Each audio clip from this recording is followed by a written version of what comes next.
대대가 늘 있을 거니까. 사내연애 되게 좋은 것 같아. 마더 TF팀을 아주 없애버려야지. 공지어 보내버릴 수 있지 않겠어? 오해와 거짓말로 우리를 안타깝게 했던 지혁과 다림의 사랑이 드디어 시작되면서 이제 둘의 꽁냥거림을 기대하는 분들이 많을 텐데요. 지혜와 태영의 공작으로 다림이 회사에서 내처질 상황에 내몰리며 위기는 커지지만 회사를 떠나 집에서도 이어지는 둘의 연애는 점점 더 과감해질 것 같습니다. 두 빌런의 계략으로 지혁과 다림의 관계가 더욱 가까워지는 키스는 괜히에서 다음 해이고 시작합니다. 이내가 명순의 집에 머물기 시작하면서 지혁과 다림은 회사에서만 보던 사이에서 이제는 집에서도 매일 마주치는 새로운 일상을 맞이하게 되었죠. 사내 연애보다 더 짜릿한 건 사실 이 방구석 연애인 거. 저만 그런가요? 설거지도 분리수거도 괜히 도맡아 하며 대놓고 다림 옆에 꼭 붙어있는 지혁, 그리고 잠든 지혁의 얼굴을 바라보다 혼자 속으로 난리를 치는 다림의 모습은 시작되는 연인들만의 가슴 몽글몽글함을 보여주는데요. 지난 회차에서 보여준 이 미묘한 온도차는 갓 시작되는 연애 특유의 설렘을 폭발시키고 있습니다. 게다가 이내까지 두 사람의 기류를 빠르게 감지해 전폭적으로 지지해주면서 둘은 마침내 본격적인 비밀 연애 모드로 들어서게 되었습니다.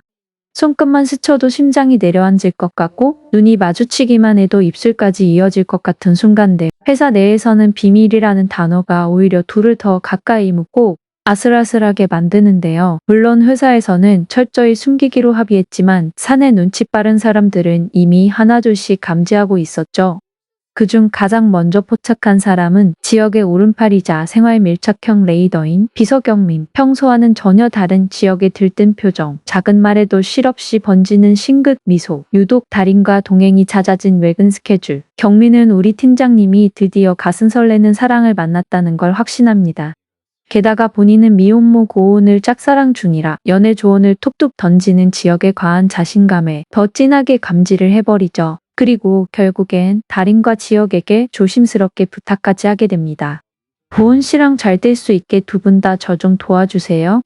이렇게 해서 내추럴 베베마더 TF팀은 유부녀로 위장 취업했던 다림을 선두로 훗날 유부녀 4명 중 2명이 사내연애 커플이 되는 진기한 상황을 맞이하게 됩니다. 가만 보면 이제 킹명을 마더 TF에서 러브 TF로 바꿔야 하는 것 아닌가 싶네요. 다음 회에서는 숨기려 해도 새어나오는 연애의 티, 사내 곳곳에 번지는 미묘한 시선들, 그리고 가짜 방식으로 둘을 응원하는 주변 인물들까지 드디어 지혁과 다림의 진짜 연애가 더 크게, 더 뜨겁게 펼쳐질 예정인데요. 태영의 갤러리 방화 사건 이후 다림과 지혁의 관계는 이전보다 더욱 깊어졌습니다. 서로의 마음을 확인한 순간이었지만 지혁은 단순한 사고가 아니라는 생각에 배우를 찾아야 했죠. 자신의 강한 저항에도 결국 방화를 저지를 범인, 그리고 자신을 구하기 위해 죽을 수도 있는 불길 속을 달려온 다림. 코앞까지 확인했던 범인의 실루엣 중 얼굴의 흉터가 계속 머릿속을 맴돌며 배우를 추적하기 시작합니다.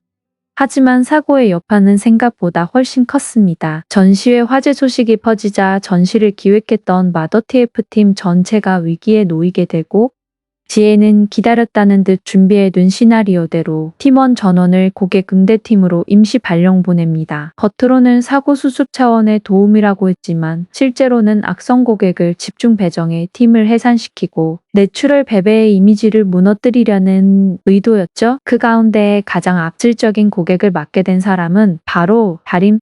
거친 언행으로 회사를 대기업의 횡포로 몰아가려는 고객은 온라인 커뮤니티를 동원해 아줌마 부대까지 회사를 찾아오도록 만들고 기적이 테러에 가까운 행동으로 다림을 향한 마녀 사냥과 함께 여론몰이를 시작합니다. 지혜는 이 틈을 놓치지 않고 언론 플레이까지 더하며 회사 이미지에 치명타를 가하죠. 회사 이미지를 실추시킨 직원과 그 직원을 쌓고 도는 팀장 공지혁, 그리고 둘은 부적절한 사이라는 그럴싸한 타이틀로 지혁과 마더 TF팀을 한 번에 회사에서 내보내려는 지혜의 음모. 회사가 언론의 관심을 받으며 대중의 비난을 받는 사이 떨어진 주식을 꾸준히 사모으고 있는 태영. 점점 더 회사의 지분을 장악하며 대주주로 올라설 발판을 마련합니다. 혼란의 중심에 서 있게 된 다림은 이 모든 상황이 나로 인해 시작되었다는 죄책감에 휩싸입니다. 마더 TF팀에 대한 싸늘한 시선과 실추된 회사 이미지까지 모두 자신의 책임이라 느낀 다림은 결국 사표를 준비하며 회사를 떠나려 하죠. 하지만 지혁은 단호했습니다. 이건 개인의 문제가 아니라 우리가 함께 해결해야 하는 일이다. 팀을 살리고 다림을 지키고 진실을 바로잡기 위해서라도 다림의 퇴사는 절대 있을 수 없다고 설득합니다. 그러나 사정이 간단하지 않죠. 이내가 남편과 회사를 상대로 법적 절차를 준비하고 있는 만큼 지영 역시 지금은 무책임하게 회사를 그만둘 수 없는 상황. 다림을 보호하고 싶은 마음과 엄마의 큰 계획을 앞두고 책임 사이에서 흔들리는 감정선이 더욱 깊게 그려집니다. 이때 예상치 못한 곳에서 이 사건의 실마리가 보이기 시작합니다. 오빠 태영의 수상한 행보를 눈치챈 하염이 본격적으로 촉을 가동하고 조사를 시작한 것이죠. 갤러리 방화를 누가 했는지 추적하던 하영은 태영의 방에서 지혜가 보는 지혁과 다림의 사진을 발견합니다. 사진의 의도, 시점, 정황 모든 것이 이상합니다. 이 사건의 배후에 오빠가 있는 건 아닐까? 왜 갑자기 한국에 와서 내추럴 베베에 관심을 갖는 걸까? 하영의 촉이 다시 한번 발동하는 순간입니다. 과연 하영은 두 사람의 음모를 막아낼 수 있을까요? 그리고 마더 TF팀을 무너뜨리려는 거대한 계획 속에서 다림과 지혁의 사랑은 또 어떤 시험대에 오르게 될까요? 이내는 남편 창후에게 빼앗긴 내추럴 베베의 지분과 병영권을 되찾기 위해 조용히 준비를 이어가고 있습니다. 한때 우울증과 반복되는 자해로 금치산자 판정을 받았던 그녀는 명순의 집에서 함께 지내며 조금씩 마음을 회복해왔죠. 정신적, 신체적 상태가 안정되면서 이내를 법적으로 묶어두던 제약도 서서히 풀리기 시작합니다. 이제야 비로소 그동안 주장하지 못했던 내추럴 베베 공동대표로서의 정당한 권리를 되찾을 수 있는 길이 열린 것입니다. 하지만 같은 시각 공창호 역시 다른 방향으로 빠르게 움직이고 있었죠. 지역을 부사장으로 임명하고 하영과의 결혼을 서두르며 자신의 후계 구도를 완성하려는 창호는 이내가 해외로 떠났다고 알고 있었지만 그녀가 아직 한국에 머물고 있다는 사실을 알게 되죠. 초조해진 창호는 지혜에게 이내의 거처를 확인하라고 지시하지만 지혁의 결혼을 위해 이내를 찾아다닌다는 사실을 알고 있는 지혜는 이를 일부러 미루며 시간을 끕니다. 지혁 역시 아무것도 모르는 척 행동하며 엄마 이내가 모든 준비를 마칠 수 있도록 조력합니다. 그러나 아이러니하게도 이내가 조용히 진행하던 준비 과정은 지혜에게 먼저 발각되고 맙니다. 지혜는 이내의 회복 소식과 법적 변화가 단순한 복귀가 아니라 실질적인 경영권 확보를 위한 본격적인 움직임이라는 사실을 깨닫고 불안에 사로잡히죠. 지혜의 위기는 걷잡을 수 없이 커져갑니다. 자신의 권력 기반이 창호와 이내의 지분 분할로 더욱 약해질 수 있다는 사실이 두려워 결국 태영에게 손을 내밀게 됩니다. 하지만 태영의 태도는 이전과 달랐습니다. 그는 더 이상 가면을 쓰지 않았습니다. 지혜의 초조함을 즐기듯 바라보며 예전 연인 시절의 관계를 다시 요구하며 지혜를 압박하기 시작하죠.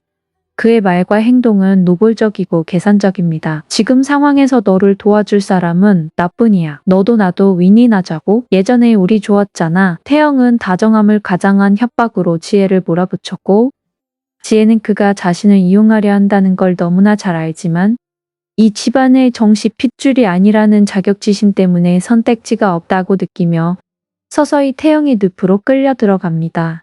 권력, 사랑, 복수, 그리고 오래 묶여있던 사슬을 끊고자 하는 한 여자의 귀환. 이내의 복귀는 내추럴 베베의 권력 지형을 완전히 뒤흔들기 위해 준비하고 있었고 이를 막으려는 지혜와 태영의 음모 속에서 누가 주인이 될지, 누가 무너질지 서서히 전면전의 막이 오르려 하고 있습니다.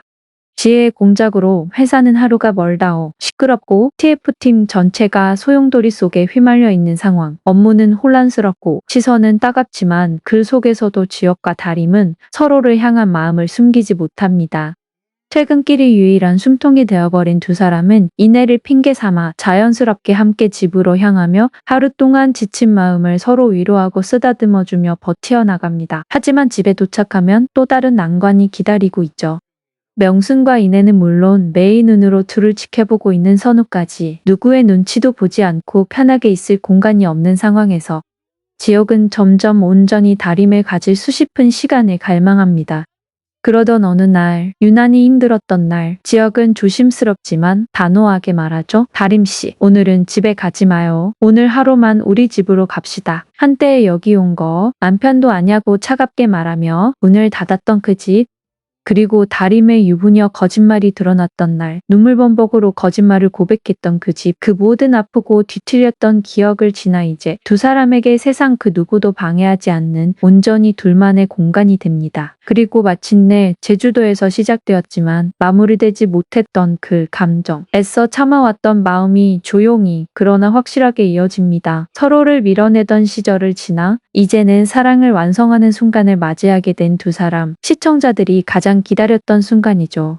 회사에서는 지혜의 함정과 태영의 공작으로 하루하루가 고단하고 여기저기서 보내는 눈치와 쑥덕거림에 마음이 지쳐도 퇴근 후 지역과 함께 보금자리로 가는 순간만큼은 모든 게 달라집니다. 달인과 함께하며 세상을 보는 느낌이 달라진 지역. 엄마이네가 말했던 사람이 다림이란 걸 확신하며 이내의 계획이 마무리되면 다림에게 청혼하겠다 생각하며 조용하게 준비를 시작합니다. 낮에는 위기 대응으로 방전되지만 밤에는 서로의 온기로 다시 충전되는 관계, 씁쓸함과 달달함이 절묘하게 뒤섞인 이번 회차는 그 어떤 시련도 막을 수 없는 이제야 시작된 연인들의 꽁냥거림을 가장 달콤하게 보여줄 것 같습니다. 드라마보다 더 재미있는 예고, 구독과 알람 설정으로 다음 편도 함께 해주세요.